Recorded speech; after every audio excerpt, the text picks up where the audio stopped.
반도체 문명과 동북아 천하대란, 제사강, 개사상의 개벽과 신바람과 개천으로 극복하는 아리스토텔레스의 이원론 강의를 시작합니다. 안녕하십니까, 최동환입니다. 자, 왜 우리가 이 강의에서 그 캐캐 묵은 인도의 리그베다와 플라톤과 아리스토텔레스까지 다루어야 할까요? 그 이유는 명백합니다.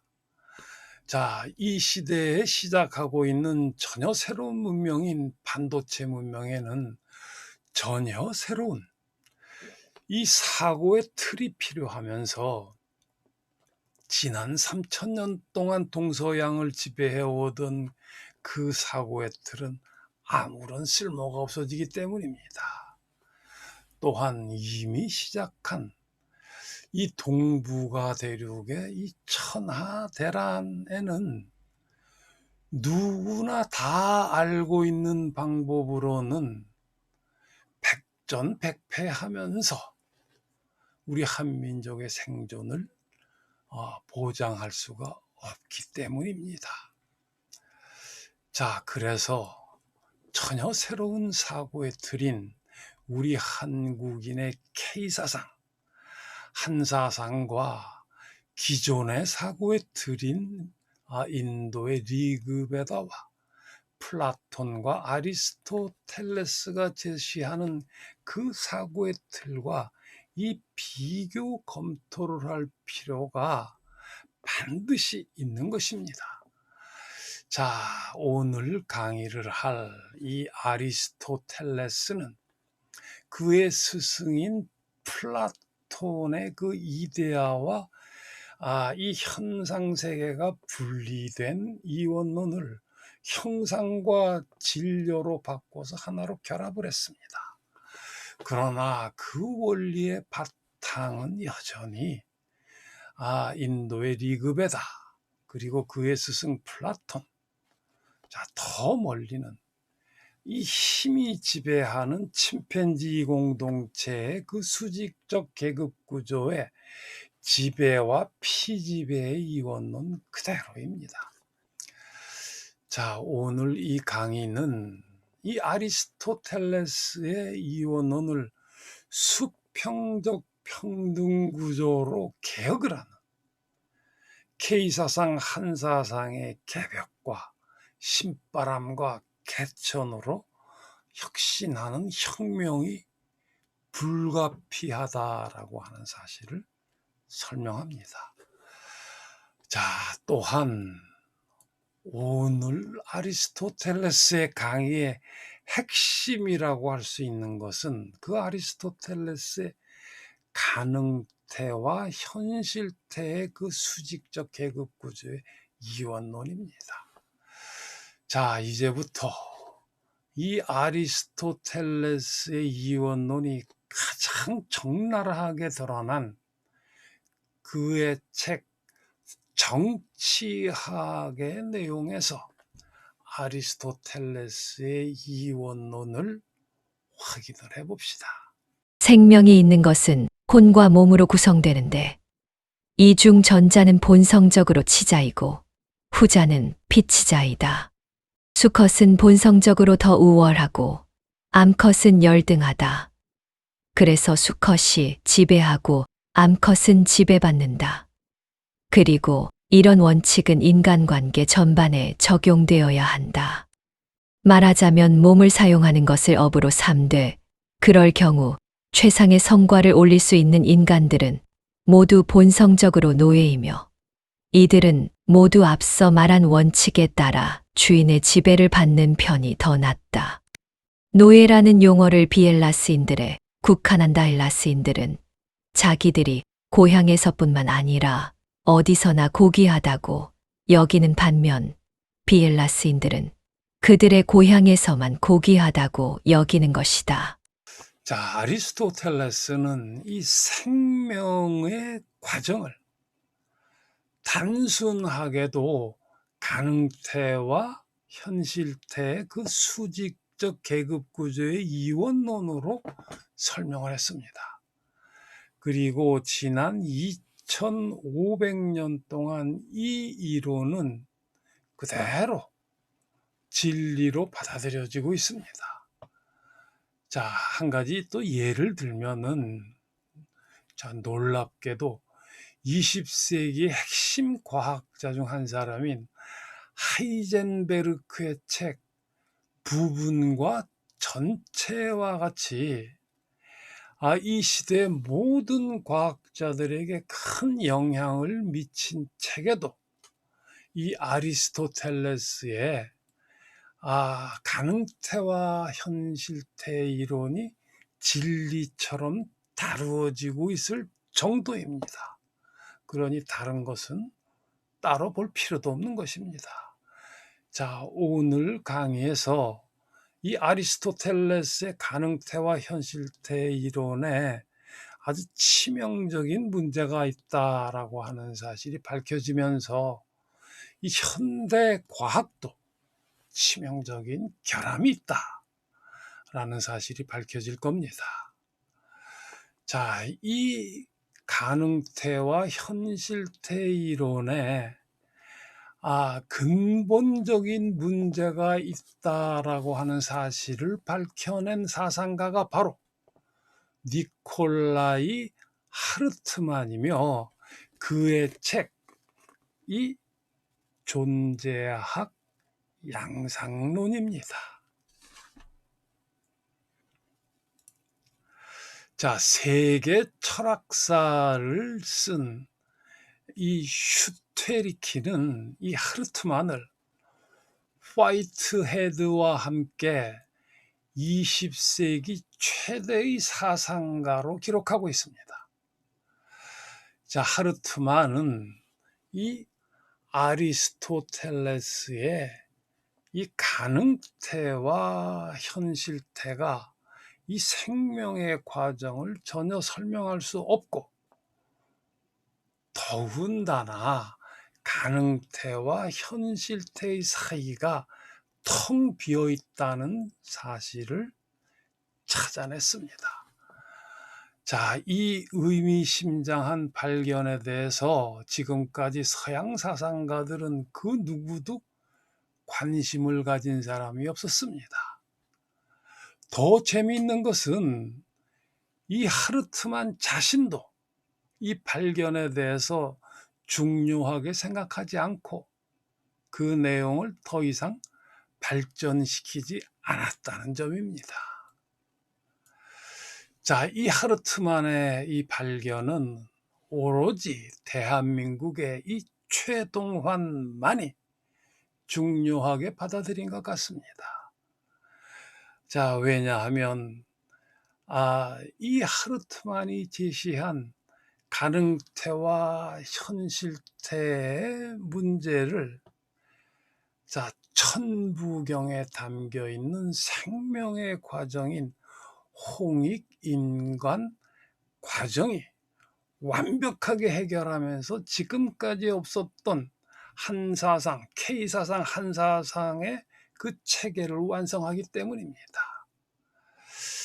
자, 이 K사상 한사상이 이 가능태와 현실태를 해결하는 문제는 이 시대의 철학과 과학의 근본을 바꾸는 것뿐만 아니라 한국 사상의 핵심인 개벽과 신바람과 개천의 이론 체계와 직결됩니다.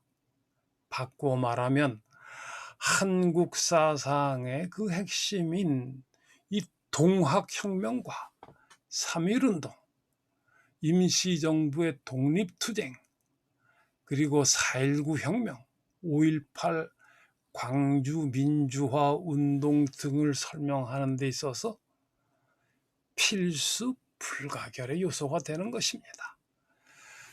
자, 우리가 이와 같은 K사상 한사상을 이해하기 위해서는 아리스토텔레스의 이원론과 한사상이 어떻게 다른지를 분명하게 알아야 합니다. 자, 이제부터 아리스토텔레스의 이원론의 체계를 확인을 해봅시다. 자, 아리스토텔레스 이원론의 체계를 간단하게 한번 살펴봅시다.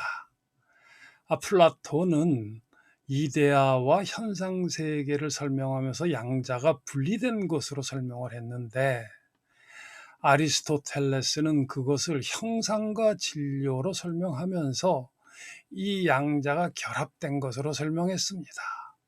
그러니까 온갖 실체는 진료와 형상의 결합이다. 이렇게 설명을 한 겁니다. 자, 그리고 우리가 정치학에서 살펴본 그 혼, 남성, 주인, 그리고 그리스인은 이 형상에 해당하는 것이고, 몸, 여성, 노예, 비그리스인은 진료에 해당한다. 이렇게 볼 수도 있는 것이지요. 자, 그리고 이제 그 유명한 아리스토텔레스의 현실태와 가능태를 살펴볼 것인데, 자, 아리스토텔레스는 이 가능태를 형상을 얻지 못한 진료이다. 이렇게 설명을 했습니다. 진료와 연관을 시킨 것이죠. 그리고 아리스토텔레스가 스스로 설명한 이 형상이라고 하는 것은 진료의 현실태이다. 이렇게 설명을 한 겁니다. 자, 예를 들어보죠. 아리스토텔레스는 영혼에 대해서 설명을 했는데, 이 영혼이라고 하는 것은 육체의 현실태다. 그리고 동시에 형상이고 운동의 원리이자 목적이다. 이렇게 설명을 한 겁니다. 그러니까 이 진료와 형상, 가능태와 현실태의 맨 꼭대기에는 부동의 원동자가 있고, 그것이 신이며 그것이 순수 현실태이며 순수 형상이다. 이와 같이 아리스토텔레스의 이원론은 수직적 계급 구조의 지배와 피지배의 이원론으로 설명되며, 그 맨 꼭대기의 부동의 원동자, 그러니까 모든 운동의 원인이면서 스스로는 움직이지 않으면서 모든 움직임을 있게 만든 것, 부동의 원동자다. 이렇게 설명을 한 것입니다. 그러니까 우리가 리그베다의 지배와 피지배의 이원론, 플라톤의 이데아와 현상세계 이원론의 그 틀은 똑같은 겁니다. 자, 아리스토텔레스 이론책의 핵심이 되는 존재의 사원인설과 리그베다와 플라톤의 수직적 계급구조의 이원론이 어떻게 만나는가를 살펴보겠습니다. 자, 아리스토텔레스의 형상과 진료의 이원론에서 그 형상은 형상인, 운동인, 목적인으로 나누어지면서 세분화가 됩니다.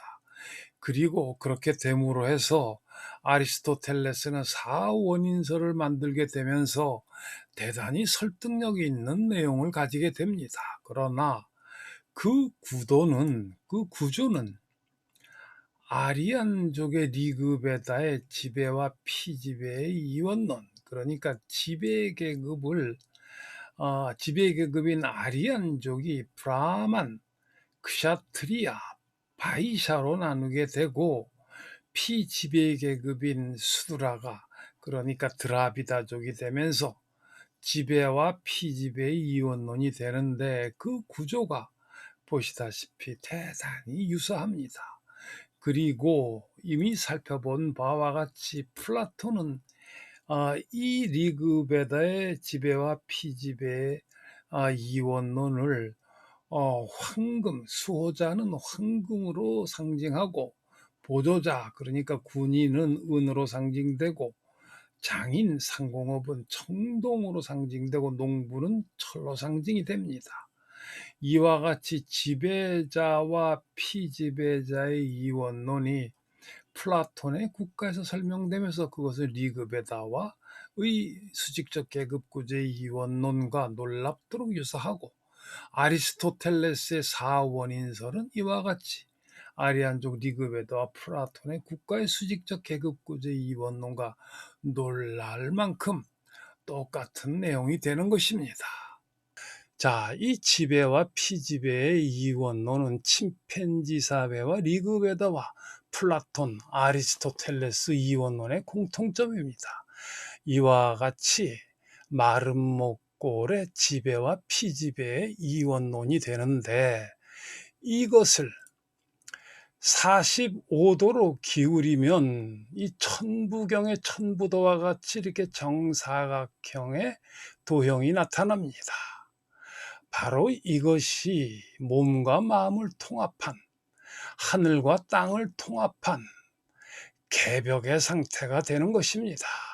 이 리그베다, 플라톤, 아리스토텔레스의 이원론을 45도로 기울여서 개벽을 만들어내서 통합을 하는 것입니다. 그것이 개벽의 상태인데, 이것이 바로 고대 동북아 문명의 창조 원리인 하도낙서 음양오행인데, 중국인들은 이것을 지난 3000년 동안 수직적 계급 구조의 이원론으로 조작을 했습니다. 그 문제는 나중에 다시 다룰 것입니다.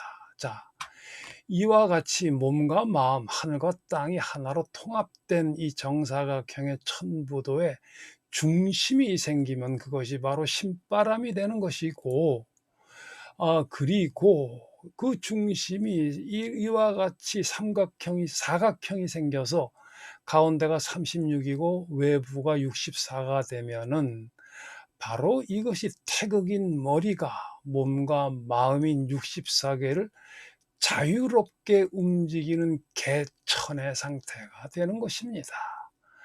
자, 이것이 바로 반도체 문명의 창조 원리의 핵심인 것이고, 고대 동북아 문명의 핵심인 것입니다. 여기서 설명되는 태극 8개 사상 64개인데, 이것이 지난 3000년 동안 중국인들은 이 태극 8개 사상 64개를 수직적인 계급 구조로 조작을 한 것입니다. 자, 이와 같이 침팬지 사회와 리그베다, 플라톤, 그리고 아리스토텔레스의 이원론은 개벽과 신바람과 개천을 이루면서 완벽하게 극복하고, 그것이 반도체 문명의 창조 원리이자 동북아 대륙의 천하대란을 승리로 이끄는 방법론이 되는 것입니다. 아리스토텔레스의 세계에서는 가능자가 일종의 유령적 존재를 가진다. 아리스토텔레스가 종자도 성장한 식물과 마찬가지로 어쨌든 실사이므로 종자에 대하여 독자적인 현실 성격을 허용한다면 사정은 전혀 달라질 것이고 이원론도 없어질 것이다. 그러나 그는 그렇게 하지 않는다. 그에게는 형상의 실험만이 현실적이라고 생각된 것이다. 종자는 그 자신의 형상을 가지지 않고 식물의 형상을 가졌을 뿐이다. 그런데 이것이 종자 속에는 실현되어 있지 않다는 것이다. 자, K사상의 근본인 천부경의 홍익인간 과정 6가지 상태는 생명의 과정이자 대자연의 가장 큰 법칙입니다. 즉, 대자연의 가장 근본이 되는 그 법칙은 씨앗이 움이 되고, 그 움이 줄기가 되고, 줄기가 꽃이 되고, 꽃이 열매가 되어서 그 열매를 나누어주는 순환 법칙입니다. 인류가 200만 년 동안 축적한 바로 그 인류의 집단적 지혜의 핵심이고, 우리 한민족이 1만 2천 년 전부터 완성하기 시작한 집단적 지혜의 그 핵심이 바로 이 한사상의 6가지 상태인 것입니다. 아리스토텔레스는 이 자연 법칙이자 생명의 법칙을 단지 가능태와 현실태의 그 피지배와 지배의 이원론으로 설명한 것입니다. 그나마 아리스토텔레스의 가능태와 현실태의 사이에는 니콜라이 하르트만이 잘 설명한 바와 같이 이렇게 텅 비어 있고, 또한 그 다음도 없습니다. 자, 아리스토텔레스는 씨앗은 가능태로서 형상이 없는 진료만의 상태다라고 설명을 했습니다. 그러나 K사상, 한사상은 씨앗인 이 원형 상태는 물론이고 이 전체 6가지 상태 모두가 진료와 형상이 통합되어 있고 독자적인 존재 방식으로 존재하고 있을 뿐만 아니라 이 6가지 상태의 독자적인 존재 방식 모두가 각각 다르게 수학, 기하, 철학의 이론 체계로 설명이 되는 것입니다. 더구나 이 개벽과 한각, 개천의 상태는 과학적 실험으로 명확하게 증명이 되는 것입니다. 자, 이제 왜 우리는 리그베다와 플라톤과 아리스토텔레스의 사상으로는 우리 한국인, 한민족의 K사상, 한사상을 이해할 수 없는가라고 하는 것이 명확하게 밝혀졌습니다. 이들의 지배와 피지배의 이원론은 인류와 한민족이 축적한 대자연의 가장 큰 법칙인 순환 법칙을 전혀 설명할 수 없기 때문입니다. 물론 이 이원론으로는 미래의 반도체 문명을 전혀 설명할 수 없는 것입니다. 그런데 이 개벽과 한과 개천의 원리가 바로 고대 동북아 문명의 가장 근본적인 창조 원리이자 미래 반도체 문명의 창조 원리인 것입니다. 그리고 이 꽃이 열매가 되는 이 제세이와 상태의 원리가 바로 자본주의를 완성하는 원리이고 또한 이 열매를 나누어 줌으로써 평등을 만들어내는 이 홍익 인간 상태가 바로 사회주의를 완성하는 이론 체계인 것입니다. 반도체 문명은 머리인 태극으로 몸과 마음인 64궤를 자유롭게 움직이는 개천의 원리로 운영됩니다. 대한민국의 국기 태극기는 바로 이 머리인 태극을 상징합니다. 태극기야말로 대한민국이 새로운 반도체 문명을 창조하고 세계를 이끌어가는 새로운 시대를 상징합니다. 자, 오늘 아리스토텔레스의 강의로 그의 가능태와 현실태의 이원론에 치명적인 문제가 있음을 살펴보았고 그것이 또한 현대 과학의 치명적인 문제로까지 연결된다는 사실을 살펴봤습니다. 자, 그리고 우리 한국인의 K사상, 한사상이 그 문제를 완벽하게 해결을 하고 새로운 반도체 문명을 창조하고 동북아 천하대란을 극복할 수 있다는 사실을 간단하게나마 살펴봤습니다. 자, 오늘 강의는 여기서 마치도록 하겠습니다.